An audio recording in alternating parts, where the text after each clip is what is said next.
Hello बच्चों, कैसे हो आप सभी। Good morning all of you. बेटा आज हम जो लेक्चर लेके आए हैं वो है हमारी सेकंड यूनिट 11th क्लास की सेकंड यूनिट काइनेमेटिक्स। क्या काइनेमेटिक्स यूनिट के बारे में आज हम स्टडी करेंगे। काइनेमेटिक्स जो शब्द है बेटा वो दो वर्ड से मिलकर बना हुआ है। काइन का मीनिंग होता है मोशन। क्या होता है बेटा? मोशन। और मैटिक्स का मीनिंग होता है मैथमेटिकल, यानी कि मोशन के बारे में मैथमेटिकली स्टडी करना काइनेमेटिक्स कहलाता है। ठीक है बेटा। काइनेमेटिक्स में क्या क्या चीजें हम पढ़ेंगे? काइनेमेटिक्स में पढ़ेंगे हम डिस्प्लेसमेंट। क्या पढ़ेंगे बेटा? Displacement, distance, speed, velocity, acceleration etcetera. इन सभी चीजों के बारे में बेटा हम पढ़ेंगे।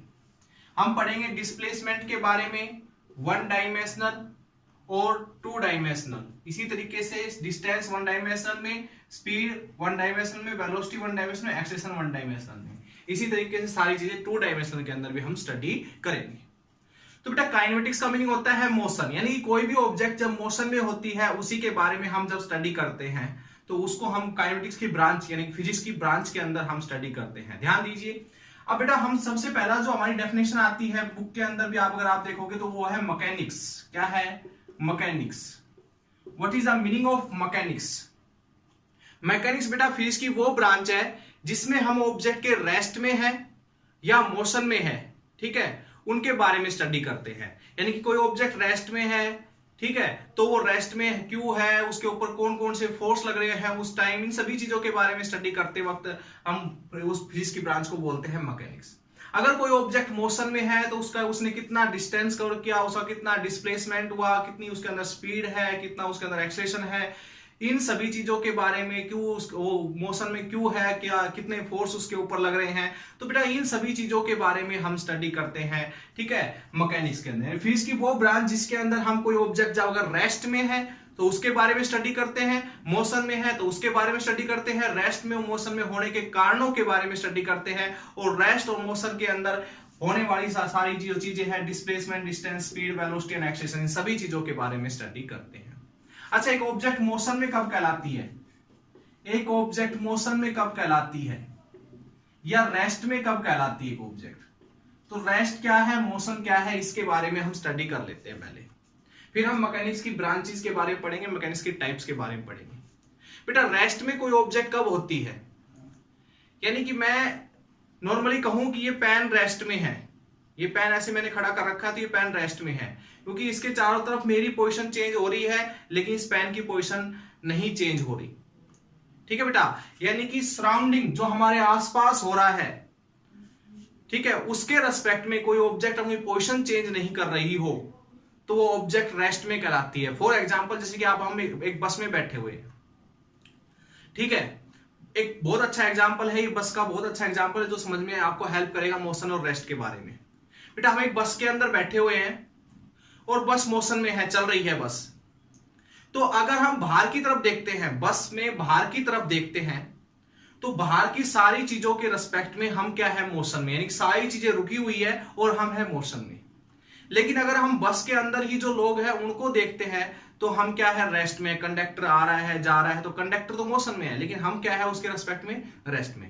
यानी कि बस के अंदर बैठे बैठे हमें दो चीजों का ऑब्जर्वेशन हो रहा है कि हम रेस्ट में भी है और हम मोशन में भी है। तो यानी कि हमारे चारों तरफ जो चीजें हैं उनका बड़ा इंपॉर्टेंट रोल होता है ये बताने के लिए कि कब कोई चीज रेस्ट में है, कब कोई चीज मोशन में है। बस में बैठे हुए अगर हम बाहर देखते हैं, बस के बाहर देखते हैं तो हम मोशन में हैं। बस में बैठे हुए अगर हम अंदर देखते हैं तो हम रेस्ट में हैं, क्योंकि कंडक्टर आ रहा है जा रहा है तो कंडक्टर के रेस्पेक्ट में अगर हम अपने आप को देखें तो हमारी पोजीशन चेंज नहीं हो रही है, हम वहीं है, रेस्ट में है। ठीक है बेटा, तो मोशन और रेस्ट का मीनिंग समझ में आ गया होगा आपको शायद। ठीक है बेटा, अब हम बात करते हैं मैकेनिक्स की ब्रांच। तो मैकेनिक्स की बेटा तीन ब्रांच है या तीन टाइप है। स्टैटिक्स, सबसे पहली जो ब्रांच है स्टैटिक्स। स्टैटिक्स का मीनिंग होता है बेटा रेस्ट। ये वर्ड आप याद कर लीजिए, स्टैटिक्स का मीनिंग होगा रेस्ट, यानी कि हम एक ऐसी ऑब्जेक्ट के बारे में कैलकुलेशन करेंगे जो रेस्ट में है, यानी कि जिसकी पोजीशन चेंज नहीं हो रही हो सराउंडिंग के रेस्पेक्ट में, यानी कि सराउंडिंग में सारी चीजें अपनी पोजीशन चेंज कर रही हो, लेकिन एक ऑब्जेक्ट है सराउंडिंग के रेस्पेक्ट में अपनी पोजीशन चेंज नहीं कर रही है, तो उसको हम रेस्ट में बोल देते हैं। तो वो ऑब्जेक्ट रेस्ट में कब कब हो सकती है? देखो बेटा, एक ऑब्जेक्ट है ये, इसके ऊपर इधर फोर्स लग रहा है, उतना ही फोर्स इधर लग रहा है, तो क्या ये ऑब्जेक्ट मोशन में आएगी? नहीं आएगी, रेस्ट में ही रहेगी। ऐसी कंडीशन को हम इक्विलिब्रियम बोलते हैं बेटा। ये क्या बोलते हैं? इक्विलिब्रियम बोलते हैं। ऐसी कंडीशन को हम क्या बोलते हैं? इक्विलिब्रियम। यानी कि ऑब्जेक्ट किस में है? इक्विलिब्रियम में है। इक्विलिब्रियम का मीनिंग क्या है? कि उसके ऊपर लगने वाले जो फोर्सेस है वो सारे के सारे एक दूसरे को कैंसिल कर रहे हो, यानी कि total force on this object is equals to 0। यानी कि इसके ऊपर ये देखे तो कोई फोर्स नहीं लग रहा, एक फोर्स इधर है, एक इधर है, दोनों फोर्स को अगर जोड़कर देखा जाए तो आपके पास आंसर आएगा 0। इसके आगे माइनस क्यों लगाया बेटा इस वाले फोर्स के? क्योंकि ये इसके अपोजिट है, तो जोड़ते वक्त माइनस का साइन जरूर लगेगा। ठीक है बेटा, तो ये है आपके पास स्टैटिक्स, यानी कि हम ये मैकेनिक्स की वो ब्रांच है जिसके अंदर हम ऑब्जेक्ट के रेस्ट में होने के कारणों के बारे में स्टडी करते हैं, इसको बोलते हैं हम स्टैटिक्स। ओके, दूसरी आपके पास बेटा टाइप्स जो होती है इसकी मैकेनिक्स की, वो है, दूसरी जो टाइप है बेटा मैकेनिक्स की वो है काइनेमेटिक्स, जो हम सेकंड यूनिट के अंदर लेके चलेंगे, यानी कि मोशन।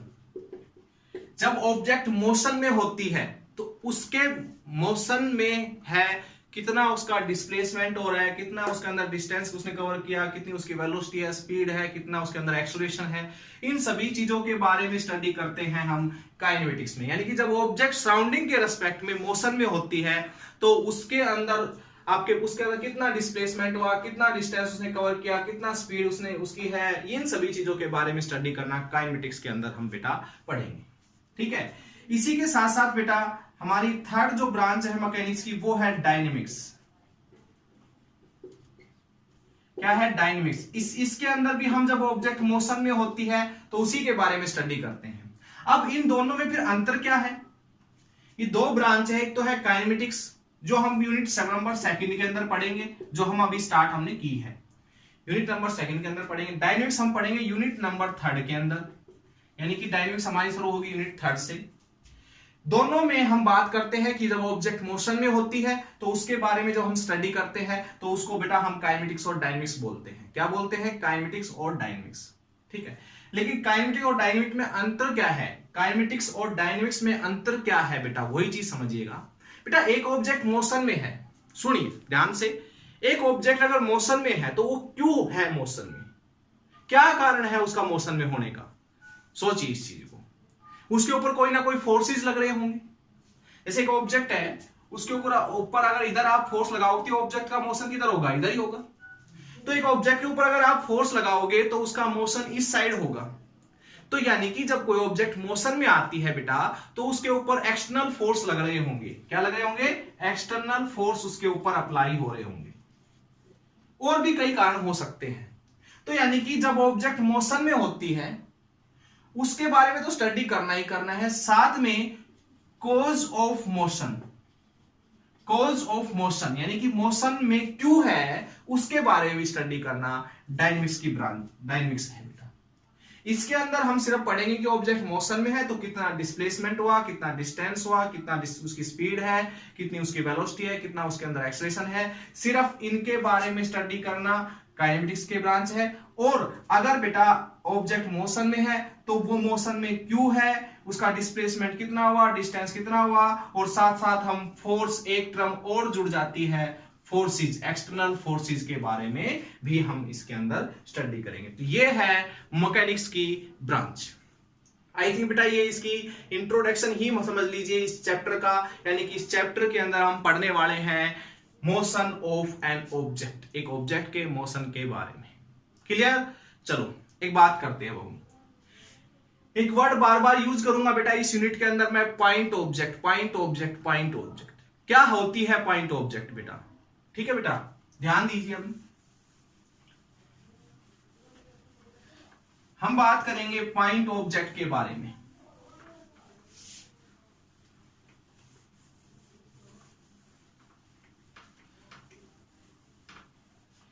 बात करेंगे बेटा हम पॉइंट ऑब्जेक्ट के बारे में।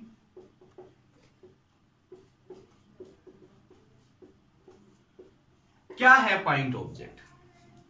बेटा देखिए, अगर आप एक ट्रेन की बात करते हैं, या चलो एक बस की बात कर लेते हैं, बस की लेंथ कितनी होती है?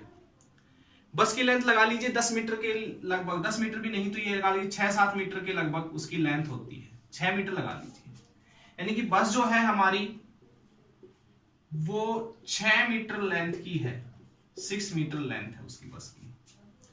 लेकिन वो मानो चली दिल्ली से और पहुंच गई मुंबई, दिल्ली से चली, कहां से चली बेटा? दिल्ली से चली और मुंबई पहुंच गई। दिल्ली से मुंबई तक की दूरी कितनी है नहीं पता मुझे, तो चलो हम मान लेते हैं वैसे ही 2000 किलोमीटर लगा लेते हैं। चलो मान लेते हैं, मानने में क्या जा रहा है, होगी कुछ ना कुछ। ठीक है, तो 2000 किलोमीटर को मीटर में कन्वर्ट करना बेटा, ये हो गया मीटर में कन्वर्ट, यानी कि 20 लाख मीटर के लगभग हो गया हमारा। 20 लाख हो गया ना? हाँ, 20 लाख मीटर हो गया। तो 6 मीटर की बस 20 लाख मीटर का डिस्टेंस कवर कर जाती है। 6 मीटर की बस 20 लाख मीटर का डिस्टेंस कवर कर जाती है। तो अगर मैं कहूं कि 20 लाख मीटर, ठीक है बेटा, 20 लाख मीटर के साथ अगर 6 मीटर को कंपेयर करके देखा जाए तो 6 मीटर क्या है? ना के बराबर है, नेग्लिजिबल है। क्या है बेटा? नेग्लिजिबल है ना। 20 लाख के कंपेयर में अगर 6 मीटर को देखा जाए तो 6 मीटर क्या है? नेग्लेक्ट है हिसाब से 20 लाख के कंपेरिजन में। ठीक है, तो यही, अब ये बस क्या कहलाएगी बेटा? पॉइंट ऑब्जेक्ट कहलाएगी। क्या कहलाएगी? Point object. तो कारण शायद आपको समझ में आया हो, फिर सुन लीजिए कि किसी भी ऑब्जेक्ट के द्वारा कवर किया गया डिस्टेंस, किसी भी ऑब्जेक्ट के द्वारा कवर किया गया डिस्टेंस उसके साइज के कंपैरिजन में बहुत ज्यादा हो तो उस ऑब्जेक्ट को पॉइंट ऑब्जेक्ट बोला जाता है। ठीक है बेटा, अगर मान लीजिए मैं हूं, मेरी जो हाइट है वो मान लो 6 फुट है और मैं यहां से चलता हूं और मैं दिल्ली पहुंच जाता हूं, तो 6 फुट के कंपैरिजन में 100 किलोमीटर का डिस्टेंस कवर कर गया। ठीक है, यानी कि मैं 1 लाख मीटर का डिस्टेंस कवर कर गया। तो 1 लाख मीटर के डिस्टेंस के कंपैरिजन में मेरा 2 मीटर की जो हाइट है वो क्या है? हिसाब से ना के बराबर है। तो ये हम कह सकते हैं कि हम अपने कवर किए गए डिस्टेंस के कंपैरिजन में एक पॉइंट ऑब्जेक्ट है। क्या है बेटा? एक पॉइंट ऑब्जेक्ट है। ठीक है, तो point object is that body which is cover a large distance as comparison to the size of its. अपने साइज के कंपैरिजन में बेटा बहुत ज्यादा डिस्टेंस कोई ऑब्जेक्ट कवर कर जाती है तो उसके साइज को, उसके डिस्टेंस के कंपैरिजन में पॉइंट बोला जाता है, पॉइंट ऑब्जेक्ट बोला जाता है, ना के बराबर उस डिस्टेंस को बोला जाता है। तो पॉइंट ऑब्जेक्ट आपको समझ में आ गया होगा। अब बात करते हैं बेटा हम 1 डायमेंशनल मोशन, 2 डायमेंशनल मोशन और 3 डायमेंशनल मोशन क्या होता है। ठीक है बेटा, हम बात करेंगे 1 डायमेंशनल मोशन, 1 डायमेंशनल मोशन, फिर हम बात करेंगे बेटा 2 डायमेंशनल मोशन की और 3 डायमेंशनल मोशन की। ठीक है, लेकिन इस चैप्टर के अंदर सिर्फ 1 और 2 डायमेंशनल मोशन के बारे में ही हम पढ़ेंगे। देखिए बेटा, एक ऑब्जेक्ट मान लो यहां से चलना स्टार्ट करते हो, बिल्कुल सीधी चलती है, बिल्कुल स्ट्रेट लाइन मोशन है। कैसा है बेटा? स्ट्रेट लाइन मोशन है, जिसको हम लीनियर मोशन भी बोल सकते हैं। क्या बोल सकते हैं बेटा? Linear motion. इसको हम रेक्टिलिनियर भी बोलेंगे बेटा। क्या बोलेंगे? Rectilinear motion. तो इस टाइप का जो मोशन होता है ये 1 डायमेंशनल कहलाता है। देखिए बेटा, हमारा जो मैथ में हम पढ़ते हैं एक्स एक्सिस वाई एक्सिस, जो 10th क्लास तक आप लोगों ने पढ़ा होगा, X axis Y axis coordinate. अगर हम एक कमरे की बात करते हैं, हम इस पूरे ब्रह्मांड को कहते हैं कि जैसे हमारा एक कमरा जो होता है, हमारा रूम है, उसके अंदर एक्स एक्सिस होती है बेटा, वाई एक्सिस होती है और जेड एक्सिस होती है। 3 एक्सिस होती है। 3 डायमेंशनल सिस्टम की हम बात करते हैं तब। ठीक है, तो 3 एक्सिस है, ये मान लो पूरा हमारा ब्रह्मांड है जो 3 एक्सिस में बटा हुआ है। ठीक है, इधर इधर और ऊपर की साइड, लेंथ ब्रेड्थ हाइट, ऐसे मान सकते हो आप। तो बेटा अगर मैं मान लो यहां से चलता हूं ओरिजिन से और इस साइड जा रहा हूं, यानी कि मैं यहां पहुंचा, यहां पहुंचा, यहां पहुंचा, यहां पहुंचा, यहां पहुंचा, तो मेरी किस चीज की वैल्यू चेंज हो रही है? एक्स एक्सिस की वैल्यू चेंज हो रही है।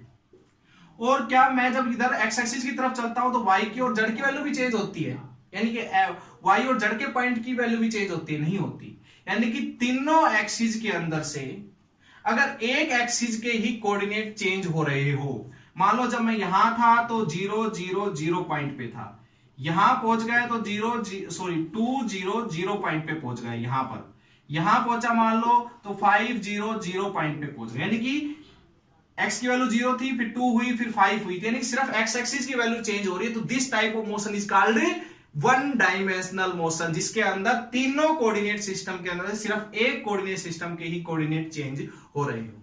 ठीक है, देखिए बेटा अब हम बात करते हैं टू डायमेंशनल मोशन की। किसकी बात करेंगे बेटा हम? दूसरा जो है हमारा वो है टू डायमेंशनल मोशन, 2D जिसको हम बोलेंगे टू डायमेंशनल मोशन। अब फॉर एग्जांपल जैसे इसी में हम पढ़ लेते हैं, देखिए मैं ऐसे जा रहा हूं, ये भी एक स्ट्रेट लाइन मोशन ही है बेटा। तो स्ट्रेट लाइन मोशन जो होते हैं बेटा वो वन डायमेंशनल भी हो सकते हैं, 2 भी हो सकते हैं और 3 भी हो सकते हैं। ठीक है, वो हम ज्यादा इसके ऊपर ध्यान नहीं देंगे, हम सिर्फ इस पे ध्यान देंगे।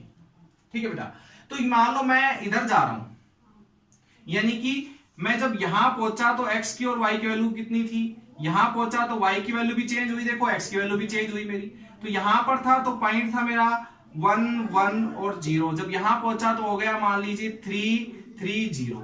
तो देखिए 1 1 और 3 3, तो x और y दोनों की वैल्यू चेंज हो रही है, यानी कि तीन कोऑर्डिनेट सिस्टम में से कोई दो कोऑर्डिनेट सिस्टम की वैल्यू जब चेंज हो तो ऐसा मोशन मेरा टू डायमेंशनल मोशन कहलाता है या प्लेन मोशन कहलाता है। क्या कहलाता है बेटा? Plane motion. प्लेन मोशन क्यों बोला गया है इसको? देखिए बेटा अगर दो एक्सिस की बात करें, मैं इस दीवार की बात, इस बोर्ड की बात करता हूं, तो ये बोर्ड क्या है? एक प्लेन की तरह ही है, इसमें दो एक्सिस है, देखो एक एक्सिस ये रही, एक एक्सिस ये रही। तो इसके अंदर अगर कोई ऑब्जेक्ट मान लो यहां से कोई भी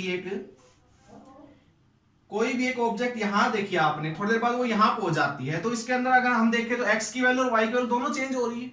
तो इसका मीनिंग क्या हो गया कि आपके पास तीन डायमेंशन सिस्टम में से दो डायमेंशन सिस्टम चेंज हो रहे हैं और वो प्लेन के अंदर मोशन में है वो चीज। ठीक है, अगर इस पट्टी पे अगर ये चलता रहे, मान लो इस पट्टी के साथ साथ चलता रहे, तो इसका मीनिंग क्या होगा? सिर्फ एक कोऑर्डिनेट सिस्टम चेंज होगा। अगर ये बीच में ऐसे चले तो दोनों की वैल्यू चेंज होगी, तो टू डायमेंशनल सिस्टम या प्लेन मोशन। ठीक है बेटा, हम बात करेंगे थ्री डायमेंशनल मोशन की। तो टू डायमेंशनल और थ्री डायमेंशनल के बाद आपको समझ में आ गया होगा कि थ्री डायमेंशनल मोशन क्या है। थ्री डायमेंशनल मोशन क्या है? तो थ्री डायमेंशनल मोशन है बेटा, क्या चीज है थ्री डायमेंशनल मोशन? कि जब मैं ऐसे हवा में चल रहा हूं तो उस टाइम मेरी एक्स की वैल्यू भी मैं बोर्ड पे नहीं दिखा पाऊंगा बेटा, तो मैं एक्स की वैल्यू भी और वाई की वैल्यू भी और जेड की वैल्यू तीनों ही चेंज हो, यानी तीनों कोऑर्डिनेट सिस्टम में से जब मैं चलूं तो मेरे तीनों कोऑर्डिनेट सिस्टम की ही पोजीशन चेंज होती रहे। This type of motion is called three dimensional motion. ठीक है बेटा, तो काइनेमेटिक्स में मैंने कहा था हम पढ़ेंगे डिस्टेंस और डिस्प्लेसमेंट के बारे में। तो हमने कोऑर्डिनेट सिस्टम पढ़ा, हमने यहां से वन डायमेंशनल मोशन पढ़ा, टू डायमेंशनल मोशन पढ़ा, थ्री डायमेंशनल मोशन के बारे में जाना, मैकेनिक्स के बारे में जाना, स्टैटिक्स, काइनेमेटिक्स, डायनेमिक्स के बारे में जाना और पॉइंट ऑब्जेक्ट के बारे में बेटा हम जाना। अब हम अपने मेन टॉपिक पे आते हैं, distance and displacement. Distance and displacement क्या है? डिस्टेंस और क्या है डिस्प्लेसमेंट? बहुत ही अच्छा सा टॉपिक है बेटा, हम इसको ध्यान से समझिएगा आप इसके बारे में बेटा। देखिए एक पॉइंट है ए और एक पॉइंट है बी, एक पॉइंट है ए और एक पॉइंट है बी। मैं ए से बी की तरफ जाता हूं, तो इस रास्ते से जा रहा हूं, मान लो मैं ए से बी ऐसे घूम फिर के भी जा सकता था और ए से बी तक मैं बिल्कुल स्ट्रेट भी जा सकता था बेटा। ठीक है, तो ये आपके पास ए से बी तक के जाने के मैंने तीन रास्ते दिखाए हैं। ठीक है बेटा, तीन रास्तों में से डिस्टेंस कौन सा है और डिस्प्लेसमेंट कौन सा है? तो बेटा देखिए डिस्प्लेसमेंट होता है, अगर मैं इस पॉइंट को बोलूं तो ये है हमारी इनिशियल पोजीशन। इनिशियल पोजीशन उसको बोलते हैं जहां से हम चलना स्टार्ट करते हैं, और फाइनल पोजीशन इसको बोलेंगे जहां पर हमें पहुंचना होता है। अब डिस्प्लेसमेंट की बात करते हैं तो shortest distance between initial and final position.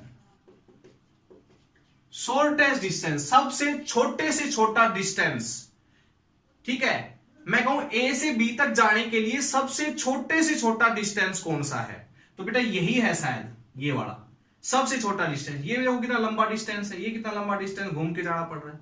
तो बेटा ये जो होगा ना, ये डिस्टेंस जो होगा, ये आपका डिस्प्लेसमेंट कहलाएगा। यानी कि इनिशियल और फाइनल पोजीशन के बीच का shortest distance, it is called displacement. और डिस्टेंस क्या है? डिस्टेंस है total path covered by object between initial and final position. Initial और फाइनल पोजीशन के बीच का टोटल पाथ, रास्ता, टोटल कितना रास्ता कवर किया। देखो बेटा, इधर से जब जा रहे थे तो इधर का रास्ता नाप लो, ये पूरा का पूरा। इधर से जा रहे थे तो इधर का रास्ता नाप लो पूरा का पूरा। इधर से जा रहे हो तो इधर का रास्ता नाप लो पूरा का पूरा। तो ये सारे के तीनों की तीनों डिस्टेंस की कैटेगरी में आ जाएंगे। क्या आ जाएंगे बेटा? डिस्टेंस की कैटेगरी में। यानी कि ये भी डिस्टेंस है, ये भी डिस्टेंस है, ये भी डिस्टेंस है, लेकिन डिस्प्लेसमेंट इन तीनों में सिर्फ ये है, शॉर्टेस्ट डिस्टेंस, सबसे छोटा डिस्टेंस। इन तीनों डिस्टेंस में से सबसे छोटा जो डिस्टेंस है वो आपका डिस्प्लेसमेंट कहलाएगा। और ए से बी तक पहुंचने के लिए आप किस रास्ते जा रहे हो, उस रास्ते की जो लंबाई होगी बेटा, वो आपका डिस्टेंस कहलाएगा। क्या कहलाएगा? डिस्टेंस। आई थिंक आपको समझ में आ गया होगा। अब बात करता हूं मैं न्यूमेरिकल्स की बेटा, या न्यूमेरिकल से पहले आप समझ लीजिए मेरी बात को। डिस्प्लेसमेंट और डिस्टेंस के बारे में और भी हम बहुत सी बातों के बारे में स्टडी करेंगे। क्या हम ये कह सकते हैं कि डिस्टेंस जो होता है ना, वो बड़ा होता है और इक्वल भी होता है डिस्प्लेसमेंट्स के साथ? क्या ये बात बिल्कुल सही है? देखिए बेटा, डिस्टेंस देखो, इस कंडीशन में देखें और इस कंडीशन को कंपेयर करें, दोनों रास्तों को कंपेयर करें, तो ये तो है डिस्प्लेसमेंट और ये दोनों क्या है? डिस्टेंस। ठीक है, डिस्प्लेसमेंट ओनली ये है और डिस्टेंस ये दोनों ही कवर किए हुए। तो डिस्टेंस ये वाला ज्यादा है तो ज्यादा हो सकता है डिस्प्लेसमेंट से। डिस्टेंस जो है डिस्प्लेसमेंट से ज्यादा हो सकता है। और ये क्या था? डिस्प्लेसमेंट और साथ साथ क्या था? ये डिस्टेंस भी था। तो अगर मैं इस रास्ते जाता हूं तो डिस्प्लेसमेंट भी यही कहलाएगा और डिस्टेंस भी यही कहलाएगा, तो इक्वल भी हो सकता है। तो ये आप लोग ध्यान रखोगे बेटा। डिस्टेंस जो होता है ना, distance is always equal to 0 and positive. Distance हमेशा क्या होता है? 0 भी हो सकता है और पॉजिटिव ही रहता है हमेशा। ठीक है। और डिस्प्लेसमेंट जो है ना बेटा, इज नेगेटिव, 0 एंड पॉजिटिव। बेटा क्या समझे? नेगेटिव भी हो सकता है। देखो डिस्प्लेसमेंट नेगेटिव भी हो सकता है। फॉर एग्जांपल, ये एक्स एक्सिस, ये वाई एक्सिस, ये जेड एक्सिस। डिस्प्लेसमेंट ये मान के चलिए एक वेक्टर क्वांटिटी है, और वेक्टर बेटा हमेशा नेगेटिव भी हो सकता है और पॉजिटिव भी, स्केलर क्वांटिटी है। तो हम वेक्टर और स्केलर के बारे में और भी अच्छी तरह से जानेंगे। अभी आपको नहीं पता वेक्टर क्या होते हैं, स्केलर क्या होते हैं, कोशिश हम करेंगे जल्दी जल्दी इन टॉपिक्स पे पहुंचने की। तो बेटा ध्यान दीजिए, मान लीजिए इस पॉइंट से मैं चलता हूं, चलो हम जेड एक्सिस की बात नहीं करते, ये एक्स एक्सिस का नेगेटिव, ये एक्स एक्सिस, ये वाई एक्सिस, ये वाई एक्सिस का नेगेटिव। मैं इस साइड चलता हूं, इस पॉइंट पर जाता हूं, ये मेरी क्या है? Initial position. इधर जब मैं जाता हूं तो मेरा डिस्प्लेसमेंट बढ़ता जाता है, लेकिन मैं वापस घूम के आता हूं और यहां पर आके रुक जाता हूं। यहां पर मुझे जाना इधर चाहिए था, लेकिन मैं उसके जो मेरी पहली पोजीशन थी उससे भी पीछे की तरफ आ गया। तो ये हमारा डिस्प्लेसमेंट कहलाएगा। ये फाइनल पोजीशन, ये इनिशियल। तो ये फाइनल पोजीशन इनिशियल पोजीशन के बीच का जो डिस्टेंस है, ये डिस्प्लेसमेंट कहलाएगा। लेकिन यहां पर डिस्प्लेसमेंट कैसा हुआ? मेरा नेगेटिव। मुझे जाना उधर चाहिए था, और लेकिन मैं उधर जाकर वापस आया और जहां रुकना चाहिए था वहां ना रुकते हुए और भी उससे पीछे आ गया। तो ये नेगेटिव डिस्प्लेसमेंट हो गया बेटा। मैं यहां से चलता हूं और चल के वापस यहीं पर पहुंच जाता हूं। यहां से चला, मान लो घूम के आया और यहीं पर पहुंच गया, तो मेरा इनिशियल पोजीशन भी यही है और फाइनल पोजीशन भी यही है। पहुंचा मैं यहीं पर हूं ना, तो फाइनल भी यही, इनिशियल भी यही। तो यहां पर डिस्प्लेसमेंट जो होगा 0 होगा बेटा। और पॉजिटिव मान लो यहां से चला और यहां पर चला गया, तो ये डिस्प्लेसमेंट कैसा हो गया? मेरा पॉजिटिव ही हो गया। ठीक है, ये इनिशियल, ये फाइनल पोजीशन, तो पॉजिटिव डिस्प्लेसमेंट। ठीक है बेटा। और डिस्टेंस जो होता है वो जी नेगेटिव नहीं हो सकता, क्योंकि मैं अगर चल के ऐसे घूम के अगर यहां पर भी आ जाता हूं, ऐसे घूम के यहां पर भी आ जाता हूं, तो पूरा का पूरा नापा जाएगा यहां तक, तो वो वहां उस कंडीशन में आपका नेगेटिव हो ही नहीं सकता डिस्टेंस। ठीक है, तो डिस्टेंस और डिस्प्लेसमेंट आई थिंक आपको समझ में आया होगा। अब हम न्यूमेरिकल्स की बात कर लेते हैं बेटा, इसके ऊपर किस तरीके से क्वेश्चन आ सकते हैं। चलो हम बात करते हैं बेटा, एक सर्कुलर मोशन की बात कर लेते हैं। ये सर्कल है, एक ऑब्जेक्ट यहां से चली, यहां से चलते घूम के यहां पर आ गई बेटा। ये ऐसे सर्कल में घूमी है जिसकी रेडियस हम कैपिटल आर ले रहे हैं। ठीक है, ए से चली और वापस चल के ए पे आ गई, और आपसे कहे कि बताइए डिस्प्लेसमेंट कितना हुआ, तो बेटा डिस्प्लेसमेंट ऑफ कोर्स 0 हुआ। क्या हुआ बेटा? डिस्प्लेसमेंट 0 हुआ। क्यों? क्योंकि हमारी ए ही इनिशियल पोजीशन है, ए ही फाइनल पोजीशन है, तो ए इनिशियल पोजीशन और फाइनल पोजीशन दोनों सेम हो गई, तो हमारा कोई डिस्प्लेसमेंट हुआ ही नहीं। और डिस्टेंस की अगर बात करें तो यहां पर डिस्टेंस कितना कवर किया बेटा हमने? डिस्टेंस यहां पर कवर किया बेटा हमने इस सर्कल की लेंथ के इक्वल, सर्कल की सर्कमफ्रेंस की लेंथ के इक्वल, तो 2 पाई आर, तो इतना डिस्टेंस हमने कवर किया। ठीक है बेटा, आई थिंक आपको ये चीज समझ में आ गई होगी। ओके, चलो आगे बात करते हैं। देखिए बेटा, मान लो एक पॉइंट से चला मैं और बी पॉइंट तक पहुंच गया। टोटल डिस्टेंस कवर किया इधर ए से बी तक जाने के लिए मैंने 5 मीटर का। फिर मैं बी से चला और सी पर आ गया, ये हो गया मेरा 3 मीटर का डिस्टेंस।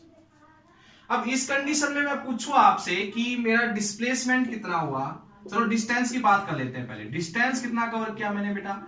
ए से बी तक गया 5 मीटर, फिर बी से सी तक आया 3 मीटर, तो टोटल डिस्टेंस हो गया बेटा मेरा 8 मीटर का। अगर मैं डिस्प्लेसमेंट की बात करूंगा, डिस्प्लेसमेंट की अगर बेटा मैं बात करूंगा, तो डिस्प्लेसमेंट क्या होगा? ए से सी तक के बीच का डिस्टेंस, क्योंकि ए क्या है? इनिशियल, और सी क्या है यहाँ पर? फाइनल। तो इनिशियल और फाइनल पोजीशन के बीच का डिस्टेंस देखो बेटा, 5 गया 3 वापिस, तो बच कितना गया? 2 ही तो बच गया, तो 2 मीटर यहां पर डिस्प्लेसमेंट हमारा कहलाएगा। क्लियर? चलो और भी अच्छे से न्यूमेरिकल एक बार देख लेते हैं, इससे ताकि आपके कॉन्सेप्ट्स क्लियर हो जाए डिस्टेंस और डिस्प्लेसमेंट के। ध्यान दीजिए आगे बेटा, एक सर्कल है, मान लीजिए ऐसे, ये सर्कल है, सर्कल का पॉइंट है ए से चल के मान लो मैं बी तक पहुंच गया, यहां पर ऐसे घूम के ये बी तक पहुंच गया, ये रेडियस आर है, ये एंगल थीटा है। ठीक है बेटा, चलो ये भी रेडियस आर है। ठीक है, अब मैं ए से बी तक पहुंचा, मैं कहूं आपसे कि बताइए मेरा डिस्प्लेसमेंट कितना का वो हुआ, या डिस्टेंस कितना? पहले तो डिस्टेंस कर लेते हैं। Distance between A and B, distance between A and B, distance between A and B की बात कर लेते हैं। तो बेटा डिस्टेंस कितना है? यहां से यहां तक का नाप दो। तो देखो, अगर ये एंगल ये दे रखा है हमारा 90 डिग्री का, चलो एक काम और कर लेते हैं, 90 डिग्री का मान लेते, थोड़ा आसान हो जाएगा। तो ए से बी तक हम जब पहुंचे बेटा, ठीक है, तो ए से बी तक हम पहुंचे, तो ये 90, ये 90 और ये 90, आपको पता है ऐसे होता है।